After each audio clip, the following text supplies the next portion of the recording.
Hello and welcome to Moving Iron Podcast. This edition of the Moving Iron Podcast is brought to you by these great sponsors. Axon started out of a passion for keeping agriculture moving. Imagine having 100 years of tire and wheel knowledge in your back pocket the next time you sell a piece of ag equipment. To find more or become an Axon dealer, please visit axontire.com. This podcast is also brought to you by Valley Transportation. Valley Transportation has been hauling ag and construction equipment across the country for the past 33 years. Call Parker at 800-657-4910 or go to valleytransinc.com for all your trucking needs. At Valley Transportation, our goal is to help you reach yours. This podcast is also brought to you by Ag Direct. No matter how you buy your ag equipment, from a dealer, auction, or a private party, Ag Direct can help you finance it. You can even apply online at agdirect.com. Learn more about your financing options at agdirect.com. Moving higher in the 21st century. Hard-working people working hard for you and me. Moving higher, time and time again. Through the years you'll find us here. Moving Iron. Hello and welcome to Moving Iron Podcast. Markets with Shawn Hackett. This edition of the Moving Iron Podcast is brought to you by Axon Tire, helping dealers move more iron for the past 100 years. For more information, go to axontire.com. Valley Transportation has been hauling ag and construction equipment across the country for the past 33 years.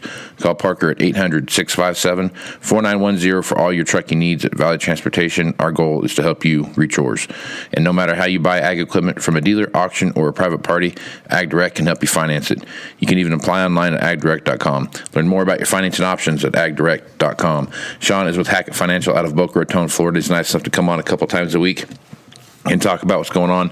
And he survived the minus cold temperatures up in North Dakota, right?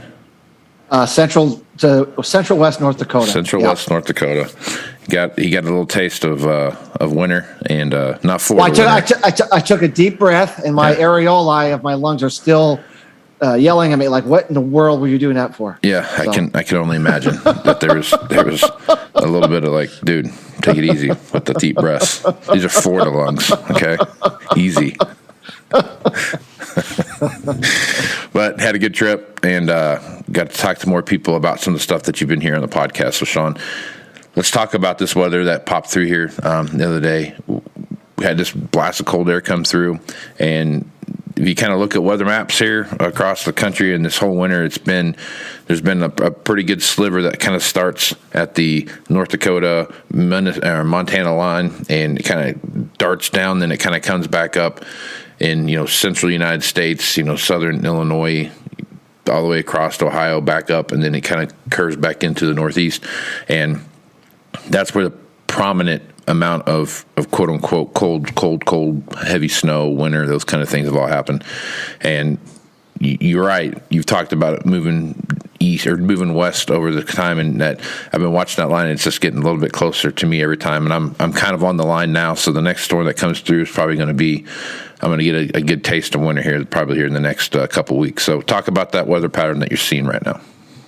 Well, remember, we started off with western-based cold, western-based snow, historic storms in the Northwest, and then it shifted to the east. We had the historic storms in the Northeast, the historic storms in the Mid-Atlantic to Southeast, the cold coming in, and now it's starting to shift into the center. Now Texas this week, getting, very, very cold temperatures, freeze outs of wells. So we're getting more of a center-based cold, center-based pattern, and it should continue to migrate a little further west, like you said, and be more of a central pattern than just east or west, and more of a broad pattern as we move into the end of February and into March. So, that's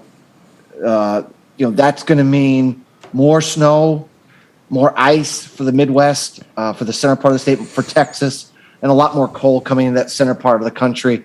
And so for natural gas production, it looks to me, like the deep south, the Texas area, Oklahoma area is going to continue to get more of these kind of weather patterns like we've just seen, which has the most impact on natural gas production. So, and I think that's going to be the prevailing pattern through, March and April, as we do expect this winter to end late, and we think that's how this pattern's going to finish out from what it's done. So what I'm getting at is that everyone has had their chance to have some pretty extreme winter conditions, and now it's just time for the center part of the country, including your area, to finally get. I know you obviously are desperate for a little precipitation. Hopefully, you get some. Yeah, I hope so too, because we are needing some. Where I was, in that, Dakota, West Dakota. I mean, they're just definitely needing some moisture for sure. Yep. Yep, and I could tell in the air this time that it was colder than it felt because there was a lot of moisture in the air.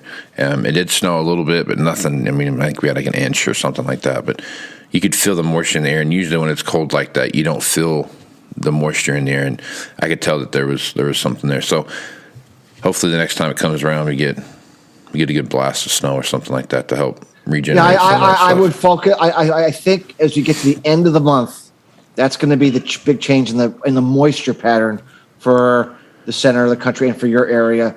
Look for last week of February onward to have a big change in the moisture pattern. You start to get some precipitation coming. When these patterns set up, they repeat and they repeat, as you know. So I think once you get set up here in late February, you're gonna have a pretty wet March, and it'll go a long way into alleviating a lot of the issues, and at least allow for some moisture to be in the ground when they go out and start planting. Yeah. So Interesting thing to watch and pay attention to as we move forward, especially as we look at planting season here, knocking on the door, not too far down the road here. So, all right, let's talk a little bit about what's going on over in the dairy market. If you take a look what's happening there, milk is still, that Class 3 milk is still hovering around that 21 range. We've seen it go below 20, but it rapidly bounces right back up into the high 20s, low 21s. And as you take a look what's going on there, there's still seems to be that strong demand in milk.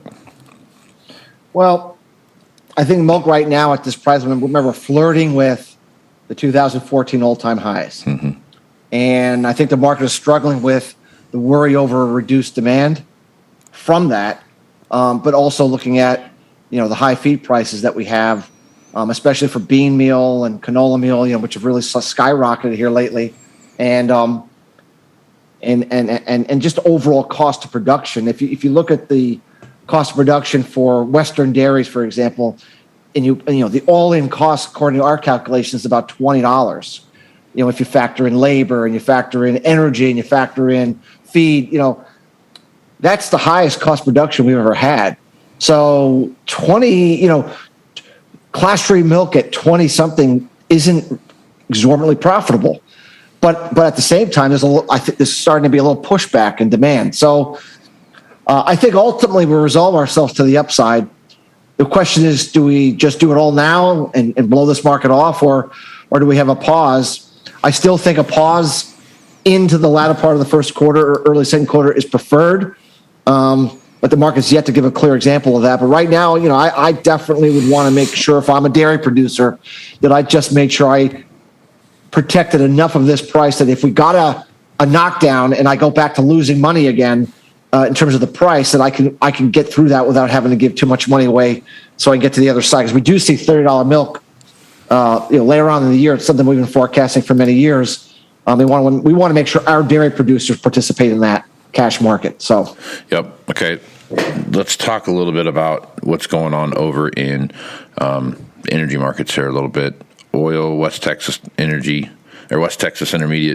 got up over $90 yesterday, and it's almost caught up with Brent. I mean, usually there's usually some, but not much difference between Brent and West Texas, but it's a bigger gap than what we've seen right now, and we're seeing that West Texas and Brent both are pretty close to each other. So I guess that's inflationary. There's some inflationary issues that we're seeing there as well. But I guess as you look what's going on in the oil market, what are your thoughts there? And because of these high oil prices that we're seeing right now, crush rates are at all-time highs for soybeans and corn both when you start looking at biodiesel and ethanol production. So what are your thoughts there on energy? It seems to me that, at this point, the whole thing is predicated on whether the Middle East can pump more oil or not. Because Russia is obviously, everyone's worried there's going to be issues with Russia oil, and is it going to be available, or if how long would it not be available? And it just seems like Saudi Arabia and the Middle East, the OPEC countries are having a hard time increasing production like they're supposed to. They keep missing.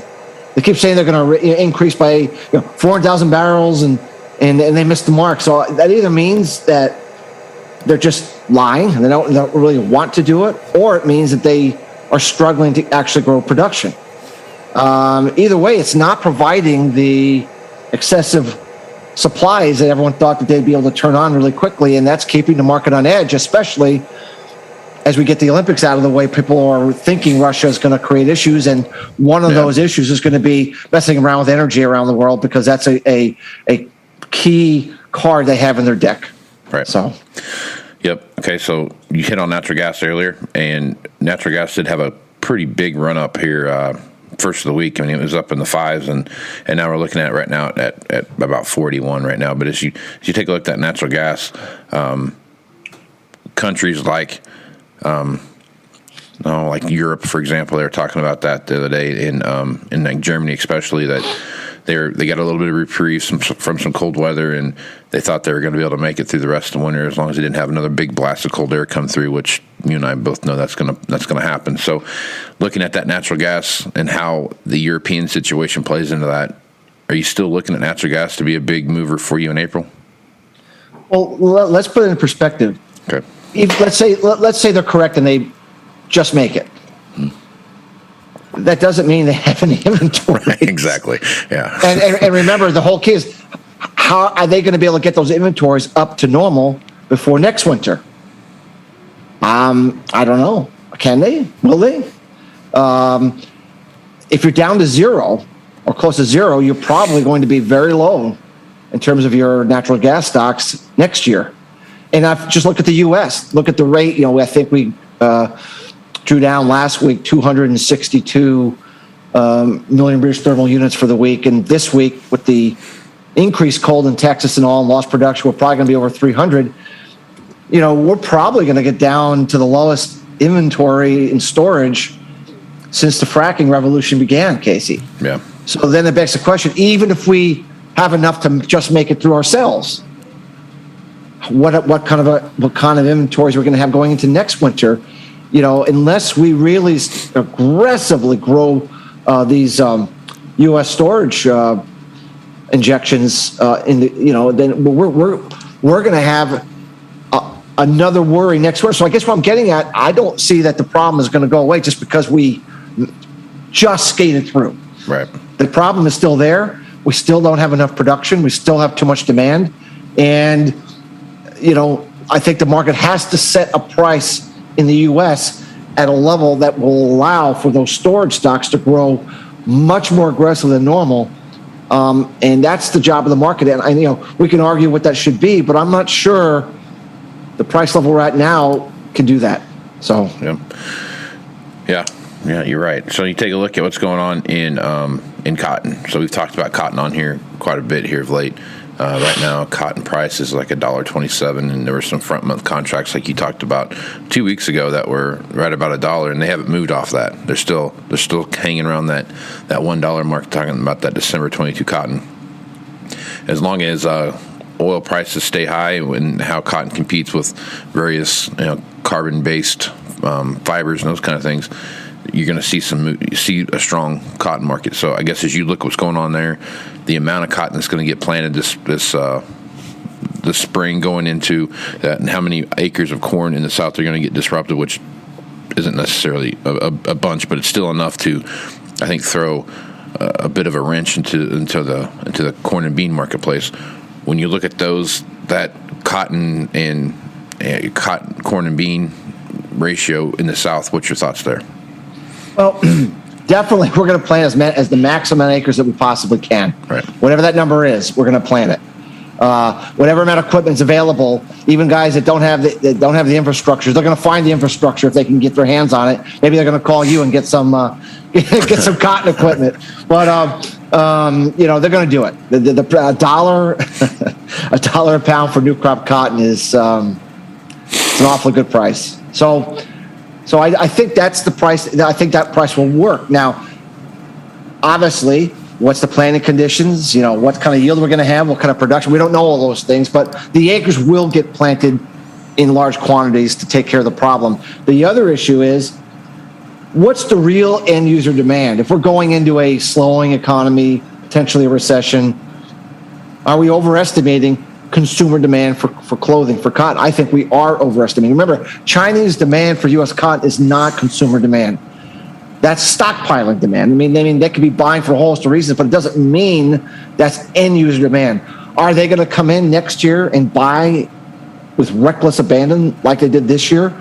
Probably not. So the way I'm looking at the cotton market, I'm saying, okay, we should expect the Chinese to throttle down some. We're going to get those acres up. We're going to get production up, and the consumer demand is being overestimated. When I look at that, it says we should have a healthy build in cotton ending stocks over the next 12 months. And that means $1 a pound for December 22 cotton prices is too high based upon that supply-demand outlook. Now, of course, if oil goes to 130, we'd have to recalibrate. That's assuming, where we are today, but I still think $1 a pound is too high. And when it's all said and done, that's going to be viewed in hindsight as a pretty good price for farmers to cash in, cash sale, protect, whatever you want to do. We just think that's going to work. And obviously there can always be, Russia can go in and we can have $130 oil, have some kind of a geopolitical, rogue wave event. We try to make our forecast based upon what we can predict, and then we just adjust with things we can't predict. I can't predict the geopolitical. I don't know how it's all going to play out, but I'm pretty confident, absent a geopolitical rogue wave, there's going to be too much cotton in the world a year from now. Mm-hmm. So, okay.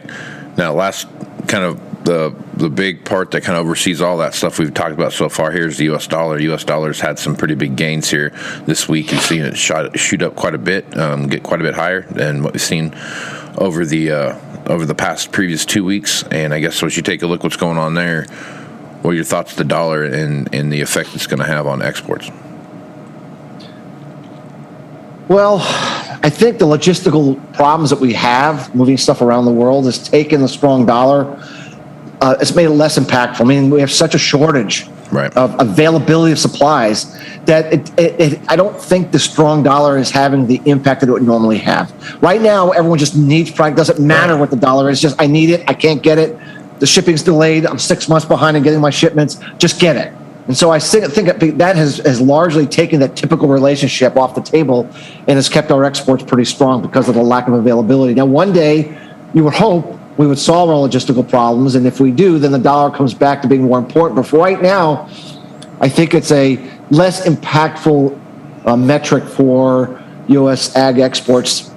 And right now, I do not see yet material improvements in logistical issues. In fact, the cold winter and some of the additional policies that we've seen around the world, have made logistics equally as challenging. So right now, I think the strong dollar is not going to change the need for U.S. agricultural demand. So, gotcha.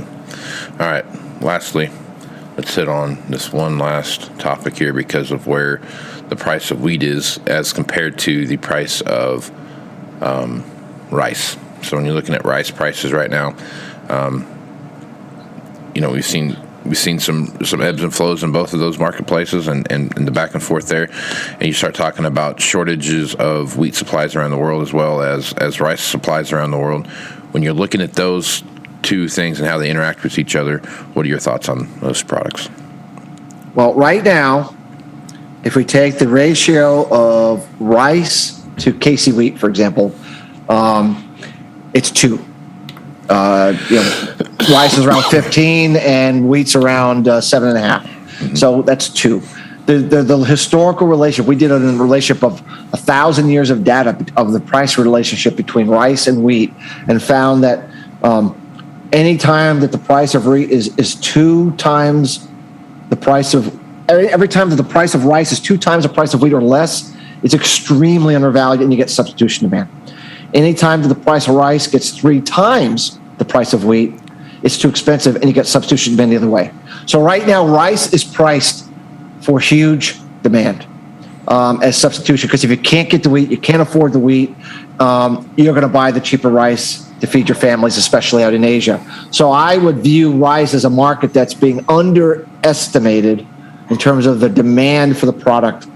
And that's going to be the big surprise. Now, remember, we're going to be moving away from La Nina towards El Nino. When I speak at your conference here in September, it's going to be a big change in moving towards El Nino. El Nino means a lot of dryness out in Asia, where they grow a lot of the rice.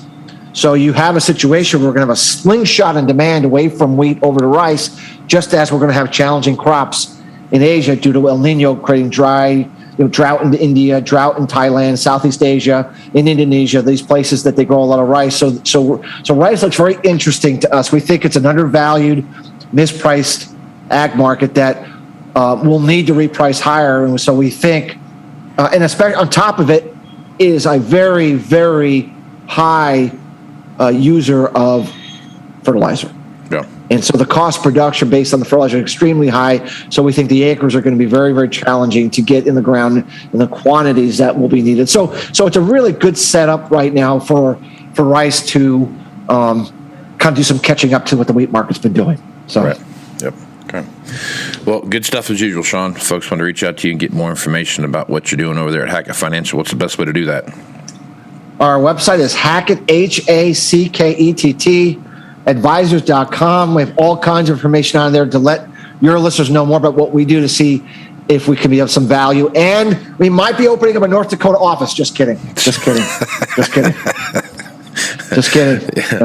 Yeah, that would be a bit of a shock for your sister. You have to go there in the summertime. It'll be a virtual office. Virtual office. Just have a TV. Just have a TV in the room. You walk in there, tap on the window, and boom. Don't get me wrong. Beautiful state, lovely country, amazing people. Just horrible temperature for me, at least. Temperature is I'm pretty sure it's that way for most people that they're there. So yeah, summers are nice though. They are nice. Yeah, and so nice. I plan to schedule more meetings in July. There you go. There you go. There you go. Well, Shawn, appreciate you being on the podcast, man. Thanks, Casey. See you next week. Right on. I'm Casey Seymour with Moving Iron Podcast. Make sure you check me out on Facebook, Twitter, and Instagram.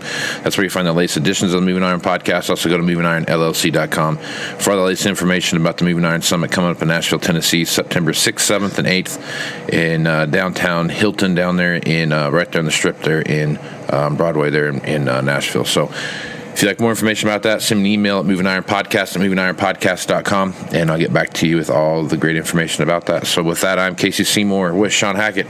Let's go be smart, folks. Out. Axon Tire is going to have more tips, tricks, and client advice throughout the year and in September at the Moving Iron Summit in Nashville. If you're looking to sign up for the event, please head over to MovingIronLLC.com. We hope to see you there. Valley Transportation has been hauling ag and construction equipment across the country for the past 33 years. Call Parker at 800-657-4910 or go to valleytransitinc.com for all of your trucking needs. At Valley Transportation, our goal is to help you reach yours. And no matter how you buy ag equipment from a dealer, auction, or a private party, AgDirect can help you finance it. You can even apply online at agdirect.com. Learn more about your financing options at agdirect.com. Moving higher in the 21st century. Hard-working people working hard for you and me.